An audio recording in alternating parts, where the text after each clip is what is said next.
Friends, welcome to Funnables Part 4. Friends వీడిని పార్క్లో జారుడుబల కట్టరా నాయన అంటే వీడు ఆ జారుడుబలతో పాటు ముంగట పెద్ద బొక్క పెట్టిండు. అరే తుప్పా చదవా.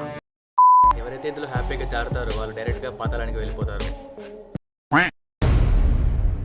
ఫ్రెండ్స్ సాధారణంగా చాలా పార్కులలో జారుడు బల్లలు ఉంటాయి. అవి పిల్లలు ఆడుకోవడానికి ఉపయోగపడతాయి. కానీ ఇది మాత్రం అలా కాదు.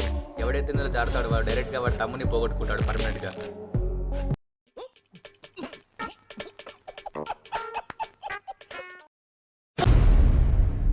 ఫ్రెండ్స్ ఇది ప్రపంచంలో కల్లా అత్యంత కాస్ట్లెస్ట్ బాత్రూమ్. అరే ఏంట్రా ఇది? ఫ్రెండ్స్ ఈ బాత్రూంలో ఒక్క మనిషి కూడా పట్టడు. అలాగే పక్కన మెట్లు ఉన్నాయి. ఎవరైతే మెట్ల నుంచి పైకి వెళ్తారో వాళ్ళు ఆ సినిమా మొత్తం చూస్తారు క్లారిటీగా. ఫ్రెండ్స్ ఈసారి వీడు ఏకంగా మొత్తం ఫ్యామిలీనే మనకు ఇంట్రడ్యూస్ చేశాడు. ఎవడైతే ఇందులో బాత్రూమ్ పోవడానికి ట్రై చేస్తాడో వాడు ముందుగా 1000 సార్లు ఆలోచిస్తాడు. అసలు మీకు ఈ ఆలోచన ఎలా వచ్చింది?